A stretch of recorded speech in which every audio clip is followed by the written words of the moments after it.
إن الحمد لله نحمده ونستعينه ونستغفره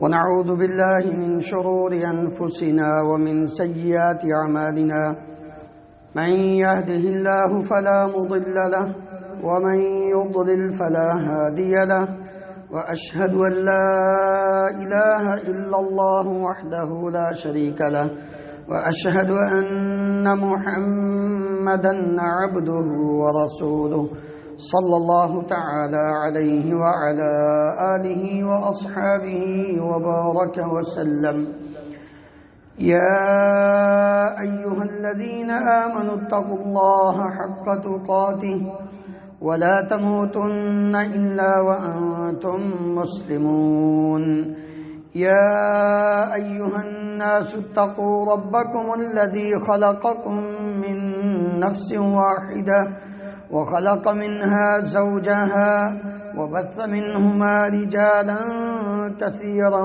ونساء واتقوا الله الذي تساءلون به والأرحام إن الله كان عليكم رقيبا يا أيها الذين آمنوا اتقوا الله وقولوا قولا سديدا يصلح لكم أعمالكم ويغفر لكم ذنوبكم ومن يطع الله ورسوله فقد فاز فوزا عظيما أما بعد فإن خير الحديث كتاب الله وخير الهدي هدي محمد صلى الله عليه وسلم وشر الأمور محدثاتها وكل محدثة بدعة وكل بدعة ضلالة وكل ضلالة في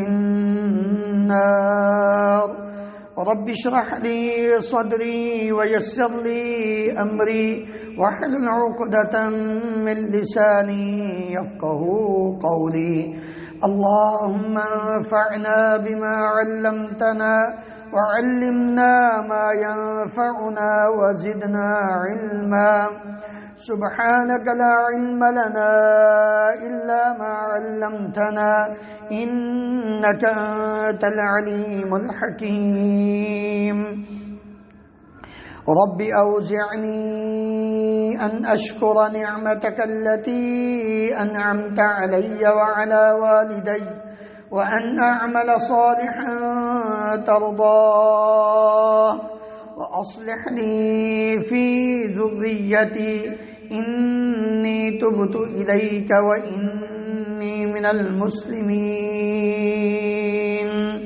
اللهم طهر قلوبنا من النفاق وأعمالنا من الرياء وألسنتنا من الكذب وأعيننا من الخيانة فإنك تعلم خائنة الأعين وما تخفي الصدور ہر قسم کے حمد و ثنا اللہ رب العالمین کی ذات گرامی کے لیے ان گنت لا تعداد بے شمار درود و سلام اس ہستی مقدس پر جن کا نام نامی اسم گرامی محمد رسول اللہ صلی اللہ علیہ وآلہ وسلم ہے۔ محترم حضرات، اللہ رب العالمین نے جتنی بھی مخلوقات کو پیدا فرمایا ہے ان سب سے خوبصورت، سب سے افضل، سب سے اعلیٰ انسان کو پیدا کیا، جہاں اس کی خوبصورتی، اس کی شکل و صورت اس کے وجود کے ساتھ ہے، جس انداز میں اللہ تعالیٰ نے حضرت انسان کو پیدا فرمایا ہے، خود مالک الملک نے شکل و صورت کی خوبصورتی کا اظہار کرتے ہوئے فرمایا وَصَوَّرَكُمْ فَأَحْسَنَ صُوَرَكُمْ، تمہاری صورت، تمہاری تصویر، تمہاری شکل اللہ تعالیٰ نے بنائی ہے اور بڑی ہی خوبصورت بنائی ہے۔ فَأَحْسَنَ صُوَرَكُمْ، یہ وجود جتنی بھی مخلوقات انسان کی نظر میں ہیں، جن کو انسان دیکھتا ہے، وہ خشکی میں ہیں یا تری میں ہیں، پانی کے اندر ہیں یا زمین کے اوپر ہیں، آپ ہر ایک کو اگر سامنے رکھیں اور ایک طرف انسان کو رکھیں تو انسان سب سے زیادہ خوبصورت محسوس ہوتا ہے۔ یہ اس کی عزت، اس کے شرف، اس کی مقام کی دلیل ہے۔ پھر اس کی ایک خوبصورتی کا اظہار، اس کے وقار، اس کی عزت، اس کے شرف کا اظہار اس اعتبار سے بھی ہے، کائنات کی کوئی مخلوق لباس نہیں پہنتی، کسی مخلوق نے لباس نہیں پہنا، نہ ہی ان کو پابند کیا ہے رب العالمین نے لباس پہننے کا۔ فطری حیا، بچہ ہو یا جوان ہو، بوڑھا ہو، مرد ہو یا عورت ہو، قدرتی طور پر انسان کے اندر شرم و حیا جو ہے وہ رب العالمین نے پیدا فرمایا۔ اسی وجہ سے یہ لباس پہنتا ہے۔ جب یہ پیدا ہوتا ہے تو اس کی ماں اس کو لباس پہناتی ہے، اس کے عزیز و اقارب، رشتہ دار، بہن بھائی، قریبی خاندان کے لوگ اس کے لیے مختلف قسم کے کپڑے گرمی اور سردی کے مہیا کرتے ہیں کہ تاکہ جس طرح اس کو مالک الملک خالق ارض و سما نے پیدا فرمایا ہے خوبصورت، یہ اور خوبصورت بن جائے لباس پہن کر۔ لیکن ہمارے دشمن نے سب سے پہلے اگر اس کو بے حیا بنایا ہے، بے حیا بنانے کی کوشش کی ہے،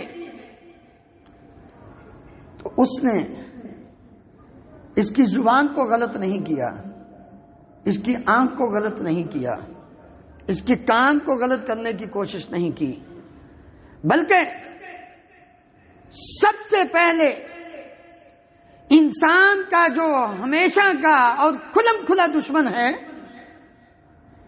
اس نے اس کے لباس کے اوپر اٹیک کیا، حملہ کیا۔ وہ نہیں چاہتا کہ یہ انسان جو پیدا خوبصورت ہوا، لباس پہن کر سب سے افضل اور اعلیٰ اور فطری حیات کو مکمل کرنے والا بن جاتا ہے، وہ چاہتا ہے کہ اس کا لباس اتر جائے، یہ بے حیا ہو جائے۔ اور یاد رکھیے، آپ معمولی بات نہ سمجھیں، مرد بھی اور عورتیں بھی، کہ کیا بات، لباس کی کیا حیثیت۔ انسان کا دل صاف ہونا چاہیے۔ یاد رکھیں، آدم علیہ السلام اور اماں حوا پر اس نے کسی چیز کا وار نہیں کیا تھا۔ جنت سے نکلنے کا سبب قرآن کے الفاظ یہ کہتے ہیں کہ دانا کھانے کے بعد، دانا چکھنے کے بعد، جس سے رب العالمین نے منع فرمایا تھا وَلَا تَقْرَبَا هَذِهِ الشَّجَرَةَ فَتَكُونَا مِنَ الظَّالِمِينَ، اس درخت کے دانے کو نہیں چکھنا، نہیں کھانا۔ اور اس نے کیا کیا تھا؟ اس نے کیوں کہا تھا؟ اللہ تعالیٰ فرماتے ہیں اس نے دانا چکھنے کے لیے، کھانے کے لیے جب ورگلایا، ٹارگٹ یہ تھا کہ ان کا لباس اتر جائے، کیونکہ وہ خود تو پہنتا نہیں، بدماش ہے، بے غیرت ہے، جو رب کا نہ مانے، رب کا نہ ہو، وہ غیرت مند نہیں ہوتا۔ اور اس لیے امام الانبیاء محمد رسول اللہ صلی اللہ علیہ وآلہ وسلم نے مجھے اور آپ کو یہ تعلیم دیتے ہوئے فرمایا تھا، ان مما ادرک الناس من کلام النبوۃ الاولى اذا لم تستحی فاصنع ما شئت۔ لوگوں نے تمام انبیاء کی، پہلے نبیوں کی جو گفتگو تھی، جو اس کا محور تھا، جو اس کا نقطہ نظر تھا، اس میں جو بنیادی چیز حاصل کی ہے لوگوں نے، جس کو پایا ہے، وہ یہ ہے کہ جب تیرے اندر حیا نہ رہے پھر جو مرضی کرو، تم ہے ہی نہیں، پھر تم انسان کیسے ہو؟ تیرے اندر اور جانور کے اندر پھر فرق ختم ہو جاتا ہے جب تیرے اندر حیا ختم ہو جائے۔ آپ اگر غور فرمائیں اپنی غذا پر، یہ کیوں رب العالمین نے فرمایا؟ یہ اللہ کی طرف سے ایک آرڈر تھا. دوسرے لفظوں میں یوں سمجھ لیجیے آدم علیہ السلام بھول گئے، اما حوا بھول گئیں، بھول کر ان سے یہ کام ہو گیا، جان بوجھ کے نہیں کیا، لیکن یہ ہمارے لیے سبق یہ تھا کہ جب تم رب کی نافرمانی کرو گے بے حیا ہو جاؤ گے.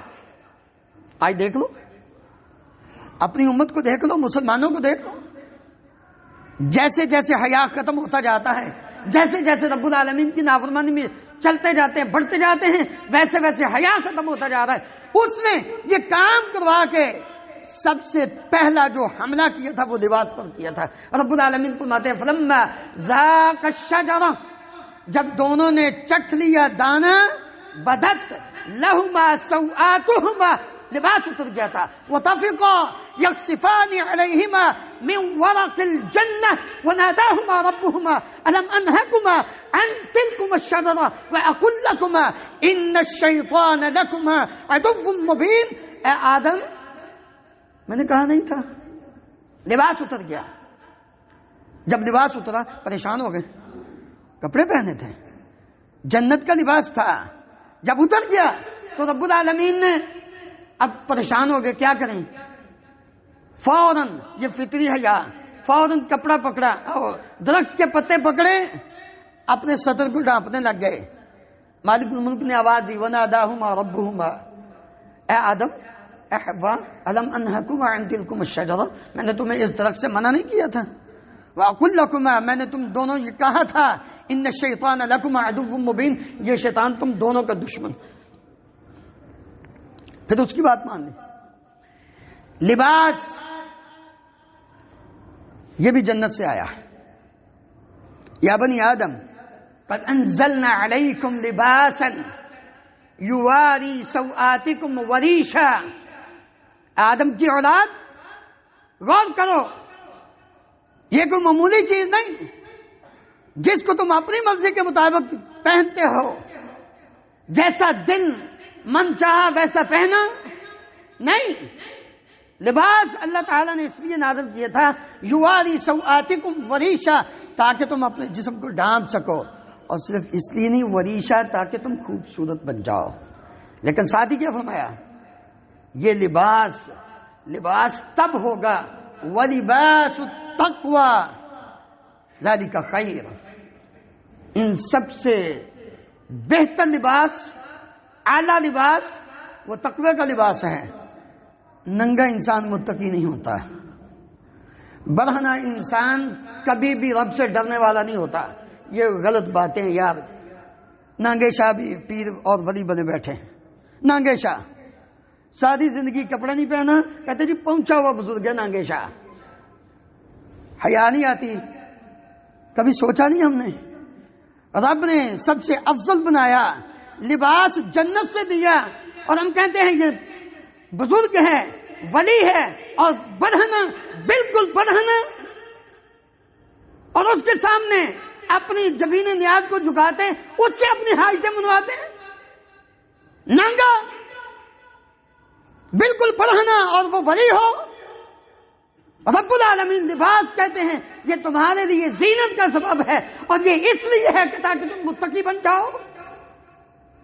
وَلِبَاسُ التَّقْوَى، تقوی کا لباس جب انسان کے جسم پہ آتا ہے پھر حقیقت میں مسلمان اور مومن بنتا ہے. الا ان اولیاء اللہ لا خوف علیہم ولا هم يحزنون. اللہ کے ولی کون ہیں؟ الذین آمنوا وكانوا يتقون. مومن بھی ہوتا ہے، متقی بھی ہوتا ہے، نانگے شاہ نہیں ہوتا. لباس کیسا ہونا چاہیے؟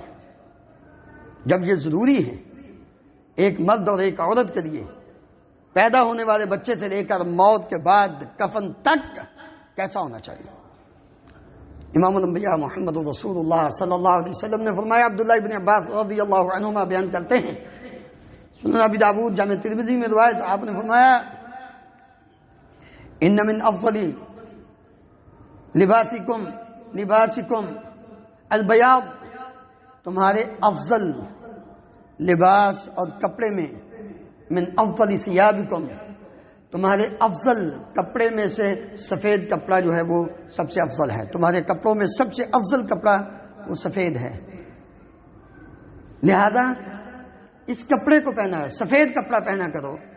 وَكَفِّنُوا فِيهَا مَوْتَاكُمْ، اور جب تم میں سے کوئی بندہ فوت ہو جائے، مرد یا عورت، تو اس کو اسی سفید کپڑے جو چادریں ہیں ان کے اندر کفن دیا کرو.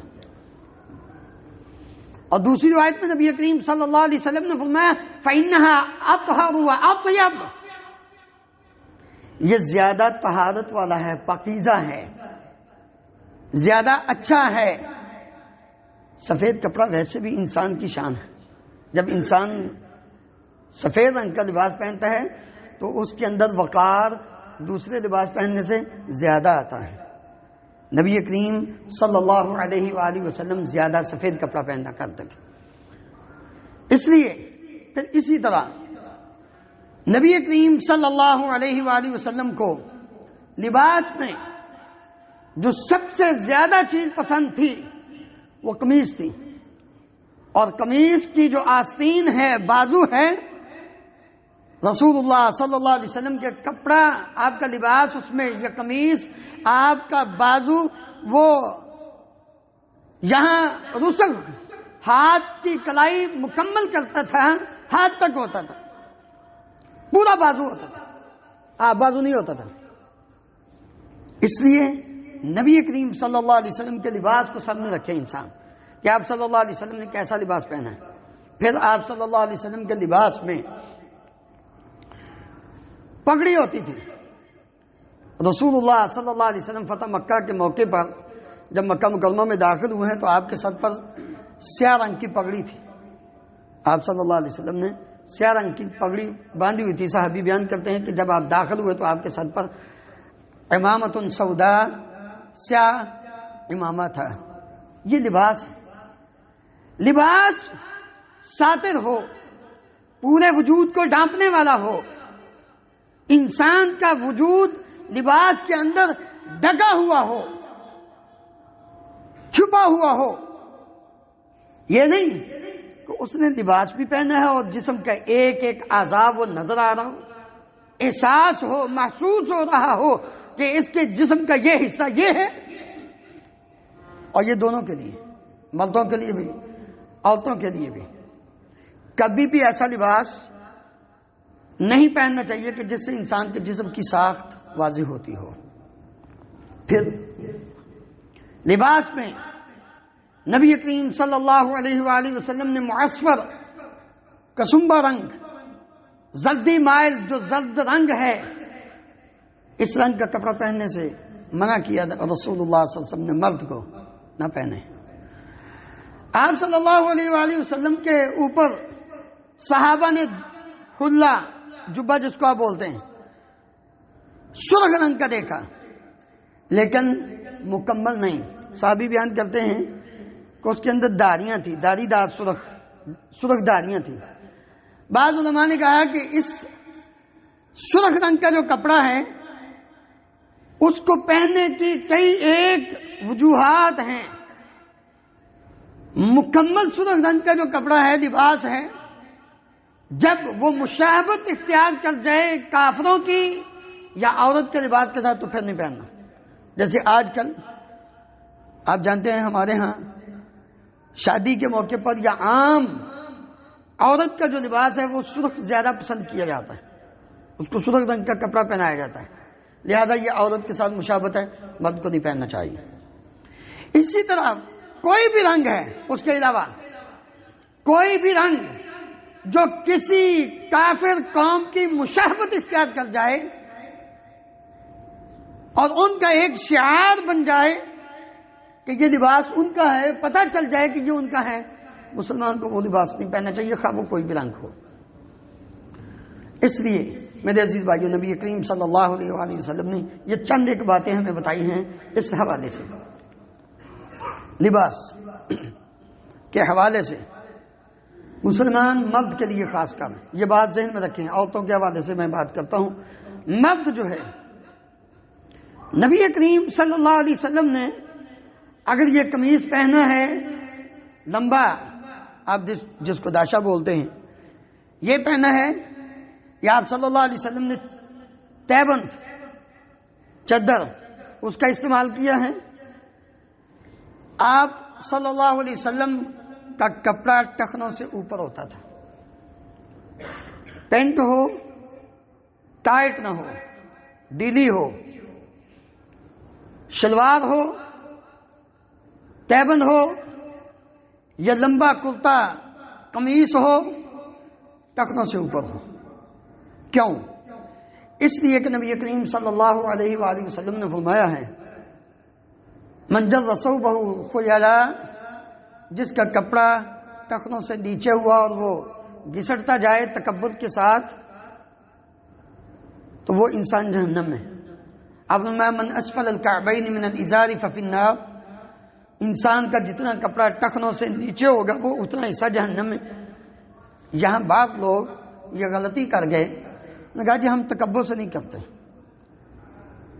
ہم تکبر سے نہیں کرتے.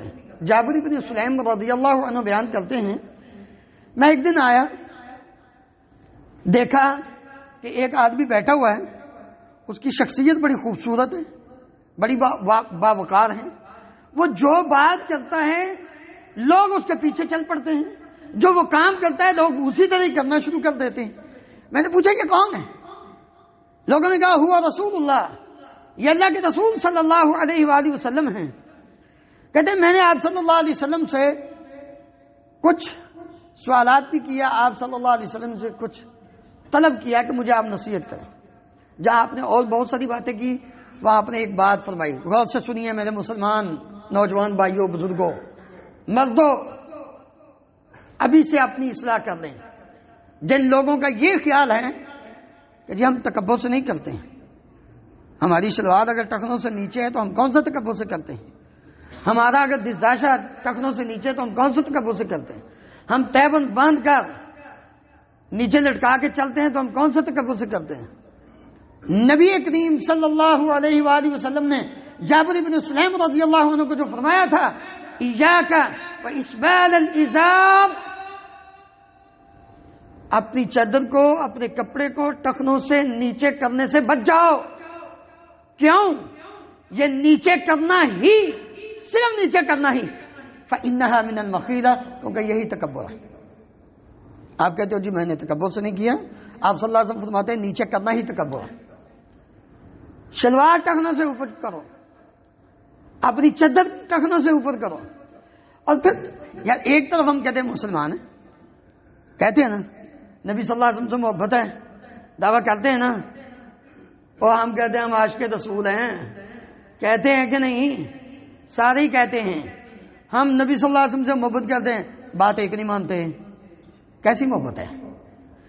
آپ صلی اللہ علیہ وسلم کی ساری زندگی کوئی بندہ، کوئی مولوی، کوئی عام آدمی یہ ثابت نہیں کر سکتا کہ آپ کی شلوار ٹخنوں سے نیچے ہوئی ہو. وَجَعَلَ لَكُمْ سَرَابِيلَ تَقِيكُمُ الْحَرَّ وَسَرَابِيلَ تَقِيكُمْ بَأْسَكُمْ، لباس اللہ تعالیٰ نے تمہارے لیے جو بنایا ہے یہ گرمی سے بھی بچنے کے لیے، جنگ میں بھی تمہیں بچاتا ہے. اس میں شلوار جو پہننی ہے ٹخنوں سے نیچے نہیں. حضرات صحابہ اکرام رضی اللہ عنہم اجمعین کو کتنی فکر ہوتی تھی. امیر المومنین عمر بن خطاب رضی اللہ عنہ آخری وقت ہے، زخمی حالت میں ہے، نوجوان آتا ہے، آ کر بات کرتا ہے، واپس پلٹتا ہے، دیکھتے ہیں اس کی شلوار ٹخنوں سے نیچے، کہتے بلاؤ اس کو، اے نوجوان ارفع ازارک، اپنا کپڑا ٹخنوں سے اوپر کر، الی انصاف الساقین، نصف پنڈلی تک لے کر جا، فین ابیت فین ابیت، اگر نہیں تو نہیں، تو کم از کم ٹخنوں سے اوپر ہو، ٹخنوں سے نیچے نہ ہو. اتنی فکر ہے اپنے مسلمان بھائیوں کو جہنم سے بچانے کی. خود موت اور زندگی کی کشمکش میں آخری وقت ہے، لیکن نبی صلی اللہ علیہ وسلم کا یہ فرمان ان کے ذہن میں تھا کہ جتنا کپڑا ٹخنوں سے نیچے ہوتا ہے وہ جہنم میں ہوتا ہے، اس لیے فرمایا اوپر اٹھاؤ. اس لیے مرد حضرات اس بات کا پورا خیال رکھیں. عورتیں، اس کا پورا وجود ہی، عورت کا معنی ہی ڈکی ہوئی چیز، چھپی ہوئی چیز. عورت کہتے ہی چھپی ہوئی چیز کو ہے. وہ عورت ہی کیا کہ جس کا لباس بالکل برہنہ ہو، جس کا وجود ہی سارا واضح ہو. اللہ اکبر. مسلمان کافر تو چلو ہیں ہی کافر، انہوں نے تو نبی صلی اللہ علیہ وسلم کی بات مانی نہیں. آج مسلمان کو دیکھ کر بھی شرم آتی ہے، مسلمان عورتوں کو دیکھ کر شرم آتی ہے. یقین جانیے مجبوری ہے، سفر کرنا ہوتا ہے، ورنہ جو حالات اب ہم اپنی آنکھوں سے دیکھ رہے ہیں انسان کیا کرے. سن لیں، وہ میری ماں اور میری بہن اور میری بیٹی، نبی کریم صلی اللہ علیہ وسلم کا فرمان سن لے اور اپنی زندگی کو جہنم کی آگ سے بچا لے. میں نہیں کہہ رہا. امام الانبیاء نبی کریم صلی اللہ علیہ وآلہ وسلم فرماتے ہیں صنفان من اہل النار، دو قسم کے لوگ وہ جہنمی ہیں، لم ارہما قبل، میں نے ان کو نہیں دیکھا. قوم معہم سیاط اذناب البقر، ایک وہ قوم جن کے ہاتھ میں گائے کی دم کی طرح کوڑے ہیں، یضربون بها الناس، وہ لوگوں کو ان کے ساتھ مارتے ہیں، ان پر ظلم کرتے ہیں. جو اپنے اس کبھی عمل سے باز نہ آئے وہ جہنمی ہیں. وَنِسَاءٌ كَاسِيَاتٌ عَارِيَاتٌ مَائِلَاتٌ مُمِيلَاتٌ رُؤُوسُهُنَّ كَأَسْنِمَةِ الْبُخْتِ لَا يَدْخُلْنَ الْجَنَّةَ وَلَا يَجِدْنَ رِيحَهَا فَإِنَّ رِيحَهَا لَتُوجَدُ مِن مَّسِيرَةِ كَذَا وَكَذَا. نبی کریم صلی اللہ علیہ وآلہ وسلم نے فرمایا دوسری قسم انسانوں کی، لوگوں کی وہ ہے کہ وہ عورتیں جنہوں نے لباس پہنا ہوا ہے لیکن یوں محسوس ہوتا ہے جیسے انہوں نے پہنا ہی نہیں، غیر شرعی لباس. کاسیاتن عاریاتن، پہننے والی لیکن جیسے پہنا ہی نہیں. مائلاتن ممیلاتن، خود بھی دوسروں کی طرف مائل ہوتی ہیں اور دوسروں کو بھی اپنی طرف مائل کرنے کی کوشش کرتی ہیں. دعوت گناہ دیتی ہیں، بول کر نہیں، اپنے وجود کے ذریعے. رؤوسہن کأسنمۃ البخت، ان کے سروں کے اوپر جو جوڑا انہوں نے اپنے بالوں کو اکٹھا کر کے بنایا ہوتا ہے وہ یوں ہوتا ہے جیسے بختی اونٹ کی کوہان ہوتی ہے، ڈلک رہا ہوتا ہے. آج مسلمان عورتیں کرتی ہی نہیں کرتی، عام سر عام. یہ نبی صلی اللہ علیہ وسلم کا فرمان ہے. آپ صلی اللہ علیہ وسلم نے فرمایا یہ عورتیں لا يدخلن الجنہ، یہ جنت میں داخل نہیں ہوگی. جنت میں داخل ہونا تو بڑی دور کی بات ہے. ولا یجدن ریحہا، یہ تو جنت کی خوشبو بھی نہیں پائیں گی، حالانکہ جنت کی خوشبو بڑی دور سے انسان کو آ جائے گی. اس لیے لباس. اچھا ہمارے اندر یہ خرابی کیا ہے، ہم چھوٹی بچی ہیں، چھوٹی بچی 2 سال 3 سال 4 سال کی، ہم کہتے ہیں چھوٹی بچی ہے، کوئی بات نہیں، بچی ہے بھائی. اگر آج اس کا ذہن صاف ہے، پلین ہے، کاغذ بالکل صاف ہے، اب جو اس کے اوپر لکھو گے وہی ہوگا. اگر آج آپ نے اس کے اندر یہ شعور پیدا نہ کیا، ماں نے، وہ کرے گی تو تب جب خود عمل کرے گی، وہ تو خود. اور پھر کئی دیوس ایسے ہیں، اگر عورت اپنے آپ کو چھپانا چاہے، ڈانپنا چاہے، پردہ کرنا چاہے تو وہ کہتے ہیں نہیں، لو میں اپنے دوستوں کی ایک محفل میں جا رہا ہوں، ایک دعوت پہ جا رہا ہوں، تو میرے دوست کیا کریں گے، اس کی بیوی پردہ کرتی ہے. شرم کرو یار، کیسے تم مسلمان ہو. خود جتنی قیمتی چیز ہوتی ہے اتنا اس کو چھپا کے رکھتے ہیں. سونے کو لاکر میں رکھتے ہیں، سب سے قیمتی سمجھا جاتا ہے نا سونا، اس کو ہم چھپا کے کوئی دیکھ نہ لے، کوئی چوری نہ کر لے. جبکہ نبی کریم صلی اللہ علیہ وآلہ وسلم نے کیا فرمایا تھا، الدنیا کلھا متاع، دنیا ساری فائدے کی سامان ہے. وخیر متاع الدنیا، اور سب سے بہترین دنیا کا جو سامان ہے المرأۃ الصالحہ، وہ نیک بیوی ہے. آپ اپنی بیوی کو وہ سر عام نیلام کرتے ہو، لوگوں کے سامنے اس کو پیش کرتے ہو، کیسی مسلمانی. اس لیے خود بھی ابھی سے اگر آپ نے اپنے بچوں کے اندر یہ شعور پیدا کیا، لڑکوں کے اندر بھی لڑکیوں کے اندر بھی، کہ لباس وہ صحیح ہونا چاہیے، شریعت کے مطابق ہونا چاہیے، باوقار ہونا چاہیے، دیکھ کر یہ پتا چلے کہ یہ مسلمان ہے۔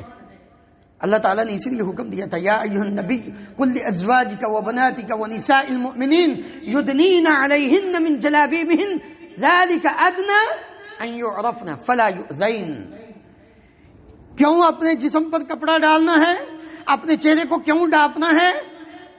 اس لیے تاکہ جب یہ باہر نکلے تو پتا چلے یہ مسلمان عورت ہے، اس کو تکلیف نہیں دینی۔ مسلمان عورت کی یہ پہچان ہے کہ اس کا وجود پورے کا پورا جب وہ باہر نکلے تو ڈبا ہوا ہے، تو تجھے دل صاف ہونا چاہیے۔ پردے کی کیا بات ہے؟ دل صاف۔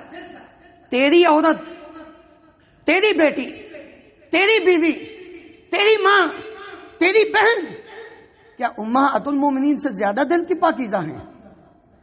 کیا تو، تیرے بھائی، تیرے بیٹے، تیرا باپ، تیرے چچا، تیرا خاندان کے جتنے بھی مرد ہیں وہ حضرات صحابہ کرام رضی اللہ عنہم اجمعین سے زیادہ دل کے صاف ہیں؟ جب ان کو رب العالمین نے یہ فرما دیا ہے عورتوں کو کہ جب بھی تم نے باہر نکلنا ہے، اللہ کا حکم ہے کہ پردہ کر کے نکلنا ہے، تو تم کون ہو؟ اور صحابہ کو یہ حکم دے دیا وَإِذَا سَأَلْتُمُوهُنَّ مَتَاعًا فَاسْأَلُوهُنَّ مِنْ وَرَاءِ حِجَابٍ۔ بالمشافہ نہیں بات کرنی، جب بھی بات کرنی ہے تو پردے کے پیچھے بات کرنی۔ ہاں، جب تک حکم نہیں آیا اس وقت تک دیکھا، بات بھی کی، لیکن جب رب العالمین کا آرڈر آ گیا اس لیے اللہ تعالیٰ نے امہات المومنین کو فرمایا تھا وَقَرْنَ فِي بُيُوتِكُنَّ وَلَا تَبَرَّجْنَ تَبَرُّجَ الْجَاهِلِيَّةِ الْأُولَى وَأَقِمْنَ الصَّلَاةَ وَأَطِيعْنَ الزَّكَاةَ وَأَطِعْنَ اللَّهَ وَرَسُولَهُ۔ گھروں میں رہو، تمہارا کیا کام ہے باہر نکلنا؟ کبھی ضرورت کے پیش نظر نکلنا پڑے تو پھر اپنے جسم کو ڈھانپ کے نکلنا ہے، یہ ان کی عزت، ان کا مقام۔ اس کے باوجود رب العالمین نے، بلکہ آپ صلی اللہ علیہ وسلم، نماز سے بڑھ کر کون سا عمل افضل ہو سکتا ہے؟ آپ صلی اللہ علیہ وسلم نے فرمایا کوئی عورت وہ اپنے محلے کی مسجد میں نماز پڑھے مسجد نبوی سے نماز پڑھنے سے افضل ہے، کیونکہ اس کے گھر کے قریب ہے۔ عورت اپنے گھر کے صحن میں نماز پڑھے، اپنے محلے کی مسجد میں نماز پڑھنے سے اس کی نماز افضل ہے گھر کے اندر۔ اپنے گھر کے پچھلے کمرے میں نماز پڑھے، گھر کے صحن میں نماز پڑھنے سے افضل ہے۔ جتنا اپنے وجود کو ڈھانپ لے گی اتنا اس کے لیے افضل ہے۔ ہم کہتے نہیں جی نہیں، یہ کیا بات ہوئی؟ ہم کوئی دقیانوس ہیں، ہم کوئی مطلب بیکورڈ ہیں، ہم کوئی جاہل؟ اپنے آپ کو اپ ٹو ڈیٹ سمجھ کر ہم اپنے آپ کو بھی اور اپنی بیویوں کو بھی باہر نکالتے ہیں۔ آخری بات، لباس کے اندر امام الانبیاء محمد رسول اللہ صلی اللہ علیہ وسلم نے فرمایا، لعنت فرمائی اللہ تعالیٰ کی اس انسان پر لعنت ہو یلبس لبسۃ المرأة، وہ آدمی مرد جو عورت جیسا لباس پہنتا ہے، اس کی مشابہت اختیار کرتا ہے، اس پر لعنت ہے۔ اور اس عورت پر لعنت ہے تلبس لبسۃ الرجل، جو مرد جیسا لباس پہنتی ہے جو عورت، اس عورت پر بھی لعنت۔ آج کیا نہیں ہو رہا؟ مردوں کے ٹخنے ننگے ہونے چاہیے تھے، عورتوں کے ننگے ہیں، مردوں کے ڈبے ہوئے ہیں۔ انہوں نے عورتوں کی مشابہت کی، عورتوں نے مردوں کی مشابہت کی، یہ سب سے پہلی مشابہت ہے، باقی تو باتیں بعد میں۔ عورت کے ساتھ مشابہت کے، اس کا ٹخنا ڈھکا ہوا، عورت کا ٹخنا ننگا ہو، مرد کے ساتھ مشابہت، لعنت ہے دونوں پر۔ لباس قد انزلنا علیکم لباسا یواری سوآتکم وریشا، یہ اس لیے نازل کیا تھا تاکہ تم خوبصورت بھی بنو، اور خوبصورتی اسی چیز میں جس میں امام الانبیاء محمد رسول اللہ صلی اللہ علیہ وسلم نے بیان فرمائی۔ اس لیے لعنت سے بچیے۔ کیوں؟ یہ اس کو معمولی نہ مسئلہ سمجھے کہ ٹھیک ہے جیسا پہن لیا پہن لیا۔ اور مرد حضرات آج کل اللہ ہم سب کو ہدایت دے، مردوں نے اپنے گھٹنے بھی ننگے کیے ہوئے اور سر عام پھر رہے ہیں، منع ہے۔ سطر، مرد کا سطر ناف سے لے کر سرہ سے لے کر گھٹنے جو چھپے ہوئے ہوں، گھٹنوں کے نیچے تک کپڑا ہونا چاہیے، کم از کم اتنا لباس، اگر اس کے پاس اور کوئی نہیں۔ لیکن جب لباس پورا ہو پھر انسان کا وجود سارے کا سارا چھپا ہوا ہو۔ اللہ رب العالمین مجھے اور آپ کو کتاب و سنت کو سمجھ کر اس پر عمل کر کے زندگی بسر کرنے کی توفیق عطا فرمائے۔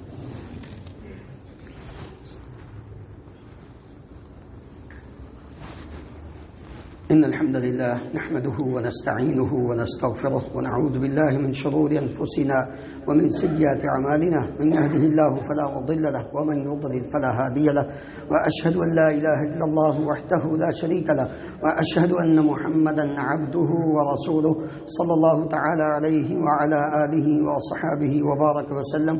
محترم حضرات، نبی کریم صلی اللہ علیہ وآلہ وسلم کو سفید چادروں میں 3 چادروں میں کفن دیا گیا تھا. صحابی بیان کرتے ہیں کہ آپ صلی اللہ علیہ وسلم کی جو 3 چادریں تھیں، لیس فیہا قمیص ولا امامہ، اس کفن کے اندر نہ قمیص تھی نہ ہی پگڑی تھی، نہ قمیص تھی نہ پگڑی تھی. آج جہالت کی بنا پر کچھ لوگ بلکہ کیا کہیں کہ علماء بھی بعض اس صف میں شامل ہیں کہ جن کو عقیدت کے طور پر ان کے سر پہ پگڑی رکھ کر اسی طرح ان کو دفن کیا جاتا ہے. منع ہے، نبی کریم صلی اللہ علیہ وسلم کی سنت اور آپ کے طریقے کے خلاف ہے.